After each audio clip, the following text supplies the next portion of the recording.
We have the red man of the West player Ghostboy at the bottom side against the blue Ingmar player AndyBrandy at the top side. This matchup, I mean, this matchup I think is pretty fine on the patch 8.4 beta 14, in which Man of the West got some love and got some buffs. But I believe in long terms, Ingmar, the Felwind combination and the possibilities you got with this faction are just crazily strong.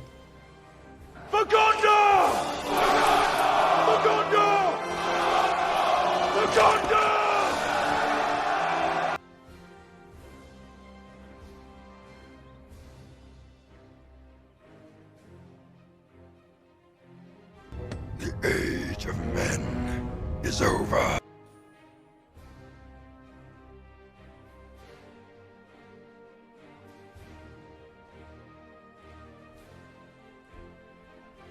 It's time to stop! It's time to stop, okay? No more! Where the fuck are your parents? Who are your parents? I'm gonna call Child Protective Services. It's time to stop! This one was for you, Balinduric Vitanga. Alright, so Barracks, 2 farms, Barracks into the 3rd farm coming up, into the Pikeman. He's gonna use the Pikeman to creep this Warclay at the bottom right side. On the other side, we see 4 mills opening actually for Ingmar player AndyBrandy, Hall of the Kingsman into the Wolf Den. That's something you can afford to do on this map. Why? Because this map is very big and the rush distance is pretty long. Look at the distance you need to travel, you know? In order to reach from this barracks to the first resource building, that's the way you need to walk. That's a long way, and that's why you can always build a bit more economical in the beginning of the game, since you will have most of the time some time to get some units on the field regardless. Pikemen were able to creep this, that's pretty nice. Soldier Battalion, that's a pretty classic move from Ghostboy. We have seen this many times. Get Pikemen, creep with them and group them right after with the soldiers to go for the first attack, but unfortunately for the soldiers, they are running into the Wolf Riders. Use shield wall formation plus hold ground stance to minimize the damage income. Wolf Riders, they are, I believe, the weakest cav units in the game, but that's fine. All they need to do is be fast and go for harassment. And the trample is always nice. Okay, so the first push is incoming. I believe in a one-on-one situation, the soldiers, they should be able to win against the Wunderbat warriors, but the Wolfpacks are still one of the best counters to the Pikemen. In the meantime, the counter-attack. It needs more Pikemen. The transition into the stable is coming up now. For the Man of the West player, the farm is going to be definitely taken down. Rallying Call has been used offensively now from the Man of the West player, Ghostboy.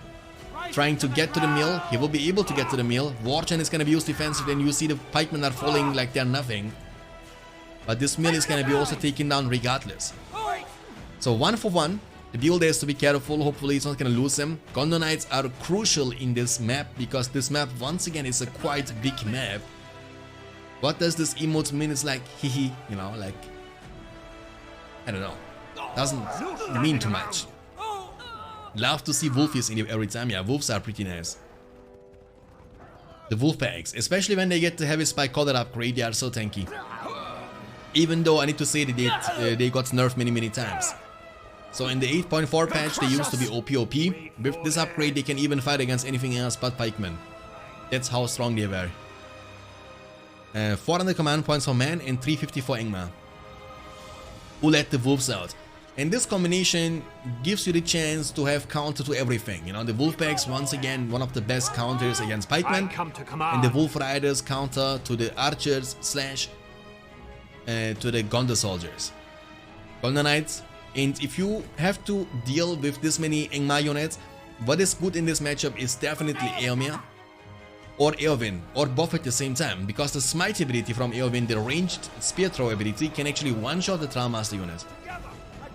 And Eomer can also be very nice once he's level 4. Alright, one Gondonite can't really face that, there are too many units to deal with. I would love to see early Eomer slash Eowyn. Eowyn is also very underrated. I mean, this gotta be one of the matchups, I believe, in which Eowyn can do something, you know. Eowyn normally is a meme hero, very situational hero, doesn't bring too much to the table, has no leadership, isn't the best fighter in the world. So there are, most of the time better hero investments. Eomer is one of these investments, of course. The most seen Man of the West hero indeed. The builder is going down. Boromir can be nice with the stun on of Gondor, and then with the leadership later on, you might be able to unlock once he's level 5. But Eowyn is kind of situational. Doesn't give you leadership, isn't the strongest hero, doesn't have lots of damage against buildings either, so again, that's one of the matchups in which Eowyn can do some stuff. Hey Valfiam, welcome. Can Eowyn's spear throw target the Trollmaster? Yes. You can target the Trollmaster and one-shot them. Like for example, if you smite this dude behind, you can one-shot the battalion. And the good thing about this game is, if you right-click on Eowyn's smite, she's automatically gonna cast that on the Trollmaster. Like, that's like a smart casting thing, which doesn't exist in BFME 1, for example. In BFME 1, you need to do it manually. Because if you right-click, she's gonna find a lumber mill worker from a lumber mill, and that's what she's gonna attack what she's gonna use the smite for, you know? But here you have the smart casting. Warchan is almost available once again. He has enough power points now for the Fellwind, which can be used against the Gondor Knights to suck them in and take them down right after. The pressure is real from AndyBrandy with the Wolf Riders, I like that. And Eomer is finally on the field, ladies and gentlemen. The Horse Lord of Rohan is trying to do his best to keep the farms protected.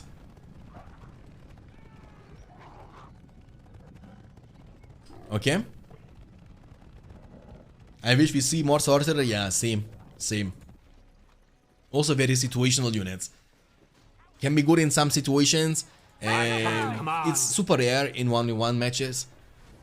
They're expensive, extremely slow, and just not reliable.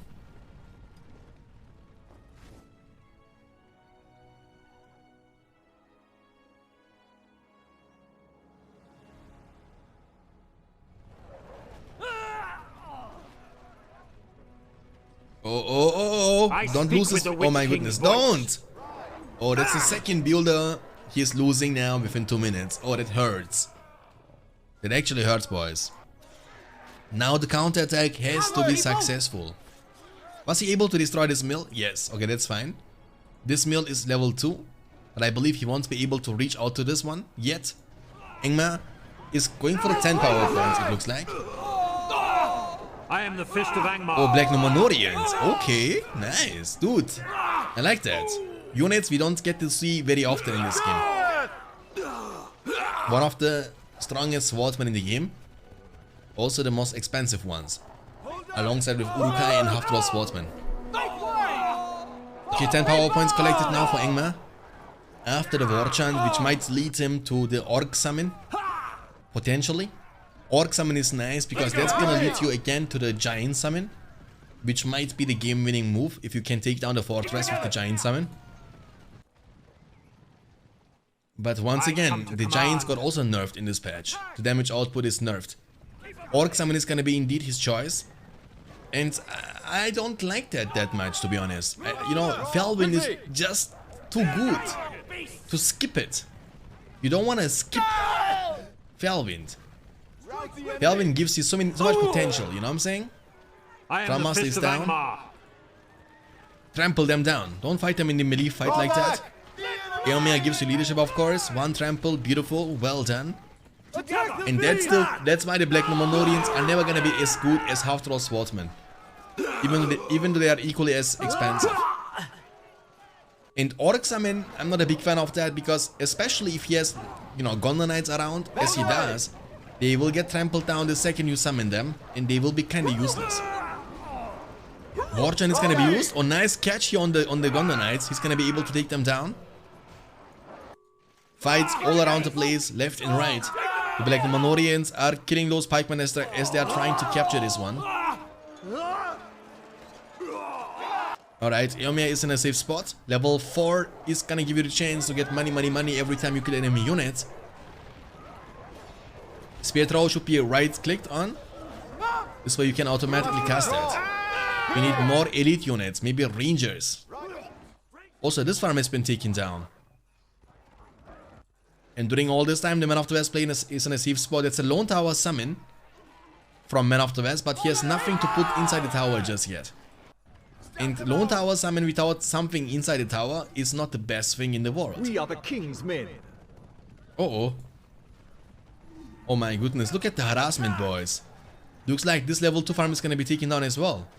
And even this one right after. Ghostboy is falling apart. And yeah.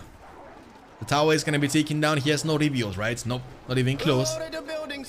He's losing quite a lot. I mean, the fact that he was losing also 2 builders within like 2 minutes period was kinda tough for the Man of the West player. So it's hard once you fall that behind to turn this game around. So AndyBrandy, lots of pressure, very aggressive playstyle, that's what I like to see. And great usage of the wolf packs / wolf riders for permanent pressure. It's hard for him to go for a counter attack. Look at the wolves, dude. I mean, what can you do against such a reckless hate, as Theoden would like to say. And Ghostboy is falling into darkness. But I appreciate the fact that he's fighting until the very end. There is always hope. Tower is going down.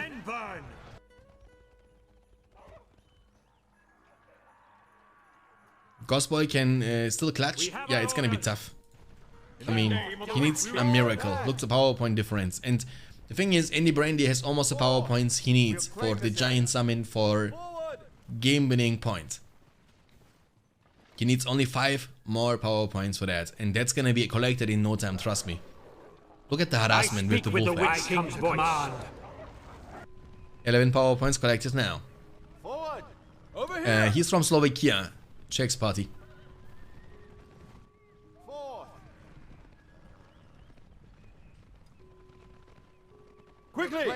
Okay. Almost 12 power points collected. Getting closer and closer for the giant summon.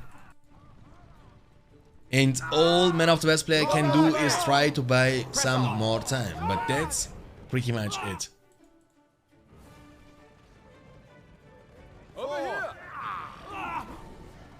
Oh, look at the money from the Angmar player too. He has almost the money now for Rogash, potentially. Or Karsh, or Volda, of course. But once again, the game winning point is when he has the 15 collected and can go for the giant summon. One ranger isn't gonna be able to do much. The last level 3 farm from Man of the West. I am the Fist of Angmar. I come to command. And what if Ghostboy gets Aragon? Wouldn't change too much. I mean, Aragon can't be everywhere. Look the current situation. He's surrounding him, you know. He's being everywhere. He's attacking from multiple sides. Aragon can only be at one spot. Get out of the way! And the giant summon, like I was talking about, that's the siege, boys. That's the siege. Looks like you want to take down the level 3 farm first, which is smart. And yeah, he has rebuild. That means he can buy some time. But he has nothing to defend himself or to kill the giants. He's gonna call it GG, and that's it, ladies and gentlemen. The game is over. Ghostboy has been defeated, and AndyBrandy is gonna be able to take the first win. Red Dwarven player Ghostboy against the blue Goblin player AndyBrandy in the game number 2 in the best of 3 losers round 3 for the BFME2 The Rise of the Witch King Supertalent tournament, ladies and gentlemen, in this beautiful Friday evening. How do I join this battle exactly? The best way of being up to date, of being able to participate in those kind of events, is to join our Discord. And you can do that by typing in the chat !Discord. That's the place where we make the announcements about the tournaments, about the events, about the streams, and if you want to participate, you can do that by just being a Discord member. Tunnels into the Goblin Cave. On the other side we see 2 mine shafts and into the Hall of Warriors right after. I'm literally shaking so I don't lose 3,500 on goblins losing. In BFME2 they are really strong in early game, even though they are slow, yeah. But in BFME2 what I like about the Guardians is that they get passively levels once they reach level 3, level 5, level 7, level 9, you know? So you can eventually make them a bit faster in the later stages of the tournament, or game rather, not tournament. But in Rise of the Witch King they are extremely slow, that's why you're heavily relying on the networking between these mine shafts. If you can't get a mineshaft next to the opponent's base, it's very hard.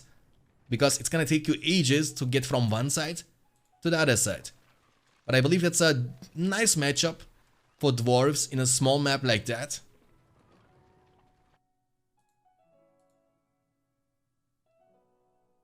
Actually, we made a mistake. No, we didn't make a mistake. Okay, never mind. I was just checking if we made like a mistake with the factions, but nope. Everything good. Wanna creep this troll layer first, which is nice. Goblin Cave and Spider Pit, really? No, Goblin Caves, 2 of them. Dwarves seem quite weak on this, losing a lot of time, yeah. Also, I believe they are also hard to master, you know what I'm saying? Like, with factions like elves, you don't need too much practice to figure out what you need to do. But with dwarves, if you fall behind, it's really hard. And I believe, like, many of these players, they are casual players. They don't play dwarves for living, you know what I'm saying? Maybe they are struggling because of that reason. Okay, he was able to get 3 parts of the money, which is not bad. Guardians now against goblins. And if he gets the chance to capture this in, that's gonna give him the, you know, the opportunity to recruit some mighty hobbits from the Shire. On the other side, Forgeworks. That's nice, I like that. But in this matchup, maybe extroverts could be a better choice. Because battle wagons, they can be easily countered by the spiderlings from the Spider Pit level 1. While extroverts are... Oh, what? He was starting with Rebuild, ladies and gentlemen. That's a very interesting choice.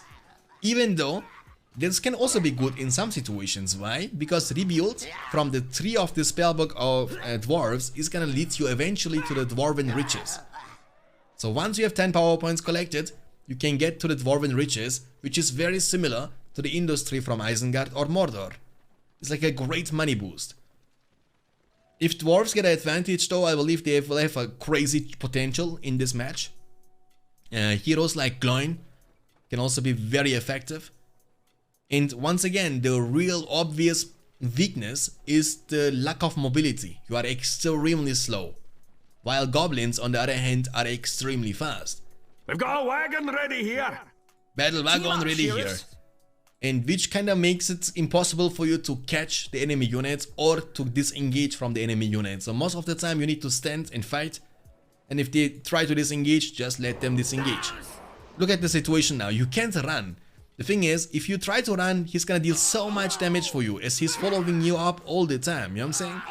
And again, he was picking the Rebuild from the spellbook. So he has no buff for this fight. It's a buffed army against unbuffed army. And I don't need to repeat myself and say how important the buffs are in BFME2, the Rise of the Witch King. 50% damage and 50% armor are just crazy. Crazy.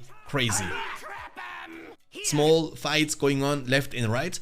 Ideally, you wanna at least leave one unit inside the mineshaft for the worst case scenario. The battle wagon is, you know, putting in some nice work, trampling lots of goblins, and that's gonna force, if nothing else. Nope, he's not going for the Spider Pit, boys. He's building up the fissure instead. So the battle wagon is nice. With the banner, you will have leadership. That's gonna force the goblin player to get to the cave beds, in which, you know, with which you can deny your leadership, nullify that, and also debuff you on top of that. Otherwise, the guardians or dwarven units really with double buff are gonna hit like an absolute track. This one is gonna be taken down, unfortunately, for dwarves. It's gonna drop down to 400 command points. He's losing 2 mineshafts at the same time. The second battle wagon now. Does he have the inn? Yes, he has the inn. He's gonna have it, at least. These 2 guardians are gonna be able to capture this one. For some more hobbits, I'm assuming. But that's the weakness, you see, that's the problem in this matchup. Like, if you go for an attack, I get it. You need to, of course, go for an attack in order to win this game, right? But don't leave your mineshafts unprotected. That's why you have a networking mineshaft system. Like, leave one guardian inside and, you know, just try to defend. Or one battle wagon can do the work as well, like you can see. But if you will give up your mineshafts over and over again, you will be much more forced to rebuild them, which is a defensive playstyle. While dwarves, they are actually looking for more like an offensive playstyle in which they can make something happen. But once you are forced back, once you are the one who is defending, it's kinda tough in every single matchup for dwarves. And it looks like you want to go for the Dwarven Riches, boys. Looks like you want to skip the rallying call. Which is something we don't see very often. Again, because buffs in this game are very important, you know what I'm saying? Very, very important. Rebuild is available for the worst case scenario. He needs to get some more units on the field, definitely. Looks like he has no units beside 2 battle wagons on the field for now. They see me rolling. Oh, the trample is incoming though. Where are the pikemen when we need them? This one is gonna have the well for the sustain. The other one is gonna give you leadership. The moment I see King Brand. King Brand is always a nice hero. I mean, there is not a single matchup in which King Brand wouldn't be a good choice. King Brand is just reliable. Okay, Archer range is coming up now for the extra overs. He could have gone for this one for a long time ago. Long time ago. AndyBrandy getting the Fissurity level 2 for some cave trolls, I'm assuming. He might also go for the fire drakes. I would love to see that. But once again, that's a really... Oh, be careful. That's a really expensive investment, you know. You need to invest 1000 for a level 3 fissure, which is quite a lot. And then you also need to invest 1500 for each fire drake you are looking to recruit, which is even more. Don't stop. Okay, nice. He's gonna get in safety. Nice. Actually, he has 600 command points. Oh, the builder. But Ghostboy is losing lots of builders in both the games so far. 725 for goblins. I'm assuming he's going for the cave troll. Nope, he's gonna get some more half troll pikemen on the field as a counter to the battle wagons. That's why you need to stay away from these tunnels. Because if he gets out from the tunnel, he can one-shot your battle wagon. Battle wagons are so incredibly vulnerable against pikemen. Archangel, welcome.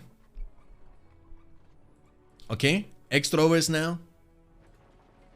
And does he have Dwarven Riches? Nope, not yet. He needs a bit more than 1 power point for that. They need our axes out there. But extra overs are gonna be a nice choice against everything what goblins have to offer right now. You know, they are not bad against the half troll pikemen either. Guardians at the ready. Guardians at the ready. The thing is, I believe in the worst case scenario, the goblin player AndyBrandy might be forced to get some spider riders on the field. Cave troll in. Nope, not yet. I mean, obviously he's getting outnumbered big time. Okay, now he has the chance to pick up the Dwarven Riches from the spellbook. That's gonna be immediately done, but don't use it. Oh my goodness. Spiders summon at the same time, but he has rebuilt for the worst case scenario. Now he has to make sure that the spiders are not gonna reach to this mineshaft. He has to protect this. Imagine losing this. Imagine losing this. Oh my goodness. Look at this damage from the spiders now, boys. Imagine. Okay, oil bottle. Oh, nice. He has rebuilt. Nice, he's safe, Nice. Or is he safe? I think he is. I don't know.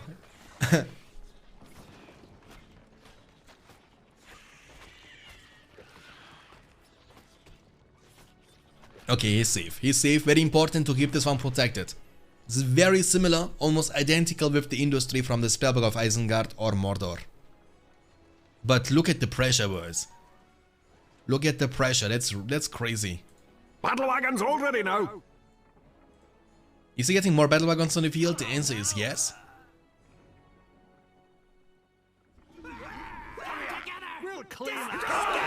Maybe Man of Deal, yeah. Got buffed. Used to cost 500, now it's only gonna cost you 400 instead.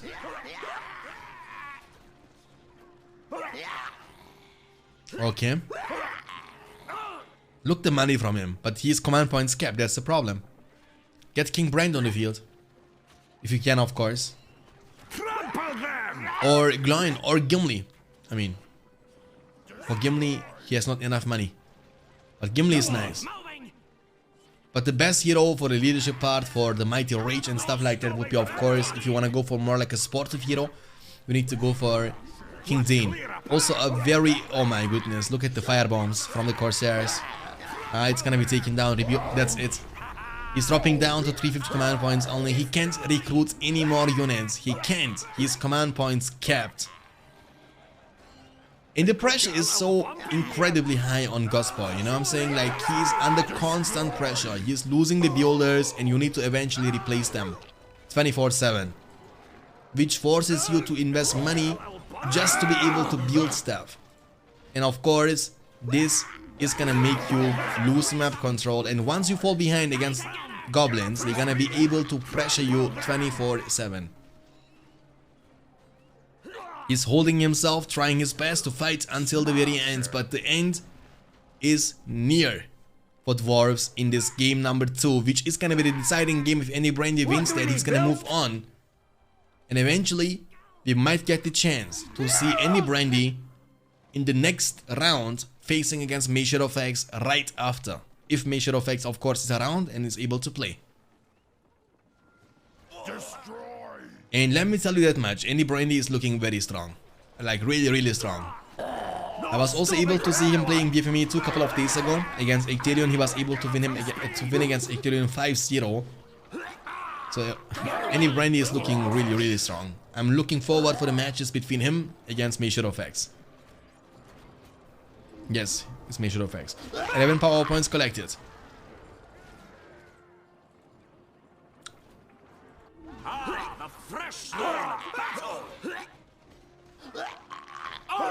Does he have Scavenger? Why is he getting money? Oh, Azog, okay. Dude, Azog is so poorly designed. It's so hard actually to see him. You know, because he doesn't look like a hero to me. He looks like a pleb. He looks like a lumber mill worker, guys. Full command points for goblins, yes.